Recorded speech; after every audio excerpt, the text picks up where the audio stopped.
नाज़रीन अस्सलाम वालेकुम।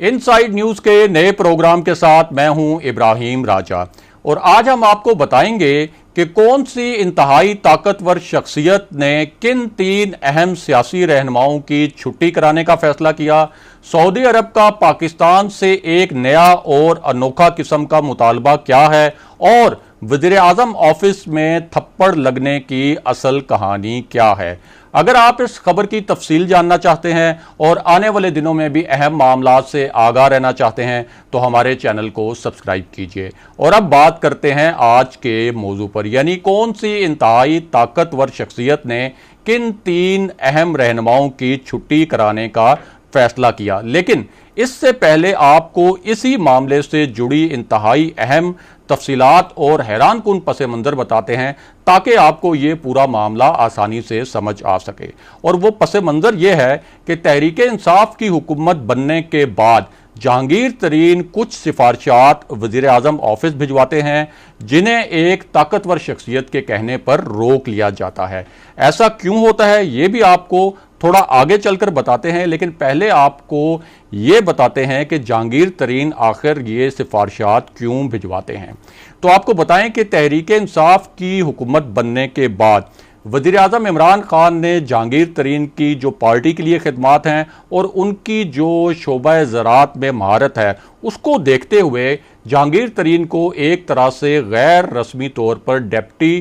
प्राइम मिनिस्टर तक के गैर रस्मी अख्तियारात दे दिए। अब जहांगीर तरीन को जब ये अख्तियारात मिले तो उन्होंने शोबा ज़राअत से हटकर आला जो अफसरान हैं उनकी तकर्रियों और उनके तबादलों पर भी असरअंदाज होना शुरू कर दिया। और वो जो भी सिफारिशात वज़ीर आज़म ऑफिस भिजवाते उनकी ये ख्वाहिश होती कि उनके ऊपर मिनो अन अमल दरामद हो और फ़ौरन वज़ीर आज़म ऑफिस से उन पर ऑर्डर जारी कर दिया जाए। लेकिन एक ताकतवर शख्सियत ने उनकी इन सिफारिशात को रोकना शुरू कर दिया। अब जब जहांगीर तरीन की ये सिफारिशात रुकना शुरू हुई तो जहांगीर तरीन ने इस ताकतवर शख्सियत को ही हटाने के लिए कोशिशें शुरू कर दी। उन्होंने वज़ीर आज़म इमरान खान को भी इस शख्सियत के ख़िलाफ़ बहुत उकसाया, लेकिन वज़ीर आज़म इमरान खान ने जहांगीर खान तरीन की बात ना मानी और वज़ीर आज़म ऑफिस में वज़ीर आज़म इमरान खान के बाद इस ताकतवर तरीन शख्सियत का नाम आज़म खान है, जो वज़ीर आज़म इमरान खान के प्रिंसिपल सेक्रेटरी हैं। वो इतने ताकतवर क्यों हैं और वज़ीर आज़म उनकी हर बात क्यों मानते हैं, इसकी भी एक बहुत ही दिलचस्प कहानी है जो आपको थोड़ा सा आगे चलकर सुनाते हैं। लेकिन पहले वापस आते हैं जहांगीर खान तरीन के मामले पर। तो जब जहांगीर खान तरीन ने आज़म खान को हटवाने की कोशिश की तो जाहिर है कि आज़म खान को भी पता चल गया कि जहांगीर खान तरीन उन्हें हटवाने की कोशिश कर रहे हैं। तो आज़म खान ने भी जवाबी तौर पर जहांगीर खान तरीन के ख़िलाफ़ जो है वो एक महाज संभाल लिया। और फिर हमने देखा कि शुगर स्कैंडल के मामले में जहांगीर तरीन ने आज़म खान पर इल्ज़ाम भी लगाया कि ये जो शुगर स्कैंडल था इसकी इंक्वायरी और ये जो जहांगीर खान तरीन पर इल्ज़ामात लगे इस सब के पीछे आज़म खान हैं। अब जहांगीर खान तरीन आज़म खान को तो नहीं हटवा सके उनके ओहदे से, लेकिन जहांगीर खान तरीन को खुद पार्टी से ज़रूर निकलना पड़ा। अब जरा इस मामले पर बात करते हैं कि शाह महमूद कुरैशी की जानिब से आज़म खान को मुबैना तौर पर थप्पड़ मारने की असल कहानी क्या है। लेकिन पहले आपको ये बता दें कि इस पस मंज़र में तानिया एदरूस के साथ क्या हुआ था। तो आपको बताएं कि हमारे ज़राए के मुताबिक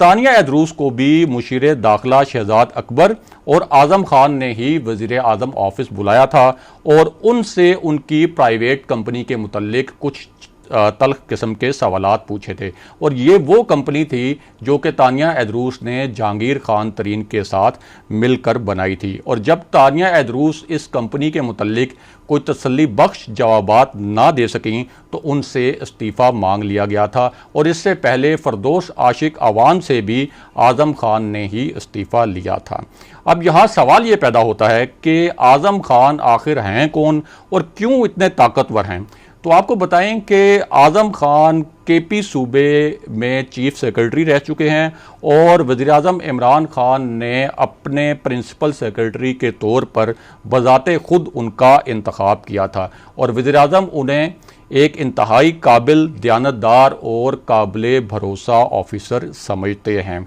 और यहाँ ये बात भी आपको बताना ज़रूरी है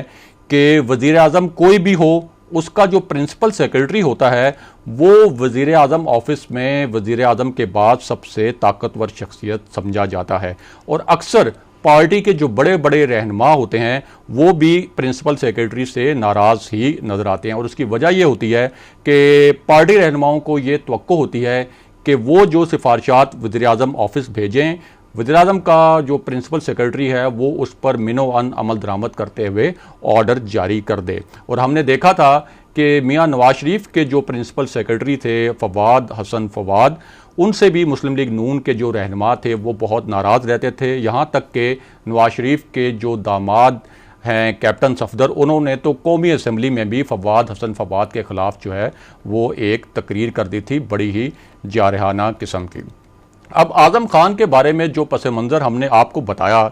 इस पूरे पस मंज़र को आप ज़रा जहन में रखें। और इस पस मंज़र में कुछ टीवी चैनल्स और वेबसाइट्स ने ये ख़बरें चलाईं कि शाह महमूद कुरैशी ने आज़म खान को मुबैना तौर पर थप्पड़ मारा है। और कुछ मीडिया रिपोर्ट्स के मुताबिक शाह महमूद कुरैशी की आज़म खान से तल्ख कलामी इस वजह से हुई कि शाह महमूद कुरैशी वज़ीर-ए-आज़म इमरान खान से मिलना चाहते थे, लेकिन आज़म खान ने शाह महमूद कुरैशी को बताया कि वज़ीर-ए-आज़म एक मीटिंग में हैं और इसी दौरान उन दोनों की तल्ख कलामी हुई। अब बज़ाहिर जो ये थप्पड़ वाला मामला है इसकी दोनों तरफ से तरदीद तो आ रही है, लेकिन ये ज़रूर है और हमें बतौर साफ़ी ये ज़रूर मालूम है कि गुज़िश्ता एक हफ़्ते में वज़ीर-ए-आज़म इमरान खान मुसलसल इंतहाई अहम इजलासों की सदारत कर रहे हैं और वज़ीर-ए-आज़म के जो प्रिंसिपल सेक्रेटरी हैं आज़म खान, वो भी बहुत ही स्ट्रेट फॉरवर्ड किस्म की शख्सियत हैं और किसी का कोई ज़्यादा जो है वो रोब वगैरह बर्दाश्त भी नहीं करते और किसी के रोब में भी नहीं आते। और अब ज़रा बात कर लेते हैं कि सऊदी अरब की जानिब से पाकिस्तान से किस किस्म की अजीब शिकायत की गई है और किस किस्म का अनोखा मुतालबा किया गया है। और इस मुतालबे का जो पस मंज़र है वो वज़ीर-ए-आज़म इमरान खान और तुर्क सदर की जो अमरीका में मुलाकात हुई है उससे जुड़ा हुआ है। और इसी मुलाकात के बाद वज़ीर-ए-आज़म इमरान खान, तुर्क सदर और मलेशिया के उस वक्त के वज़ीर-ए-आज़म महातीर मोहम्मद ने मिलकर एक इस्लामी कॉन्फ्रेंस भी करवाई थी जिसका मौजू इस्लामोफोबिया का तदारुक था। और तुर्क सदर से होने वाली वज़ीर-ए-आज़म इमरान खान की जो अहम मुलाकात थी, उसी मुलाकात में ये भी तय किया गया था कि पाकिस्तान, तुर्की और मलेशिया मिलकर एक आलमी सतह का टीवी चैनल शुरू करेंगे ताकि मुसलमानों को ये बावर कराया जा सके कि मुसलमान माजी में कैसे ईमानदारी, जुर्रत, मजहबी उलूम सीख कर और इसके साथ साथ जदीद उलूम सीख कर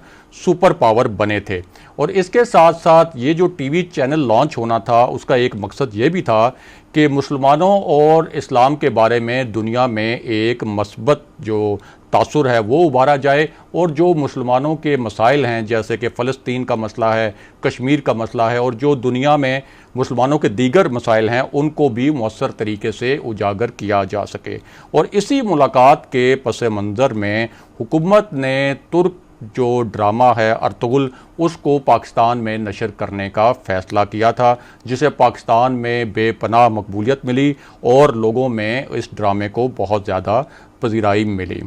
अब मामला ये है कि सऊदी अरब ने सफारती ज़राए से पाकिस्तान को ये पैगाम भी भिजवाया है कि PTV पर अर्तुगरुल ड्रामा जो उर्दू में डब करके नशर किया गया है और फिर जो YouTube पर इसको उर्दू में डब करके नशर किया गया है उससे सऊदी हुकाम के मुताबिक पाकिस्तान में तुर्की और सल्तनत उस्मानिया के हक़ में जहन साजी हो रही है। और चूँकि तुर्कों और अरबों में तारीख़ी तौर पर इख्तलाफात रहे हैं, तुर्कों और अरबों में तारीख़ी तौर पर जंगें भी होती रही हैं और अब भी दोनों मुल्कों के दरमियान इख्तलाफात हैं, इसलिए सऊदी अरब जो है उसको इस ड्रामे के पाकिस्तान में नशर होने और हुकूमती सतह पर इसकी तशहीर किए जाने पर सख्त एतराज़ है। क्योंकि सऊदी हल्के जो हैं वो ये समझते हैं कि ये ड्रामा नशर होने से पाकिस्तानी अवाम जो हैं वो तुर्कों से और तुर्कों का जो कल्चर है उससे और जो तुर्कों का माजी है